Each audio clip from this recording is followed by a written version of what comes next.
Shiko, marrëveshja është bërë në trysni të armësh, nuk është marrëveshje vullnetshme. Do thonë, sa herë që Irani ka provu tërhiqjes ose ka një bombardim ka kërcit, qoftë i vogël, qoftë i madh, që i bie kjo është marrëveshje në detyrim, kjo është puna e parë e marrëveshjes.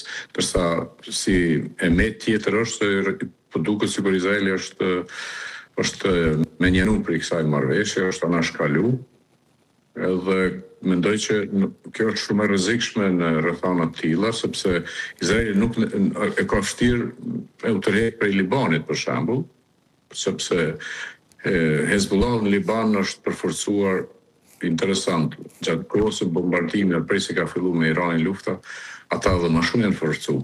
Do të thonë tek ata ka rrjedhë ndihmë e madhe ushtarake.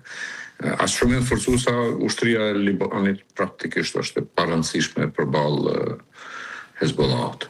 Dhe kjo është tjetër e rrezikshme sepse është bën një luftë që me siguru një paqe çfarë do qoftë në Liban aty, do tash një thonë Izraelit tërhiqo është shumë problem.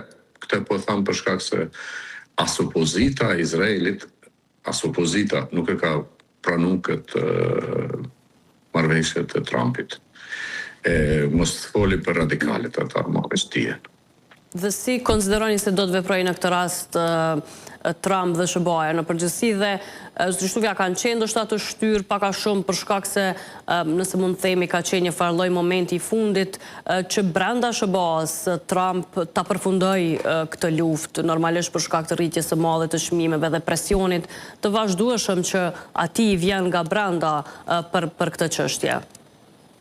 Shko, kjo që tha është ndashme ditë fundamentale në këtë temë, për shkak se Amerikës i ka kushtu, shumë paradoksale, por e vërtet, i ka kushtu më shtrejt pasojat anësore që kanë ndodhur në këtë luftë, shumë i ka kushtu, se vetë lufta si e tillë.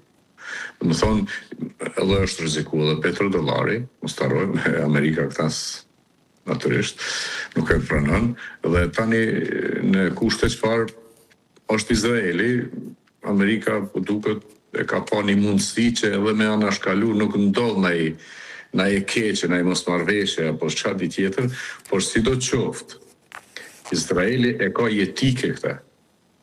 Po tërhiqet prej aty, po as ti garanci, mirë po pra po them, ato 14 pika nuk e di. Ndoshta mund të jetë në një prej tyre që edhe e qetëson këtë situatë, ose s'paku Izraeli duhet ta dëgjoj në këtë rast Amerikën, nuk bëhet nami për një paqe, qoftë edhe përkohshme, duhet me pasë sa janë palët në sinqerta në këtë marrëveshje.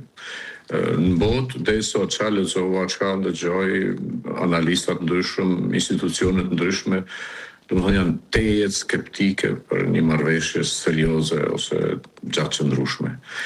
Por, si thash, Amerika ka qenë është detyruar me bë këtë paqe, edhe Amerika për shkak të rrethanave, për shkak të pasojave që dolën nga bllokimi i ngushticës së Hormuzit. Se ne mësuam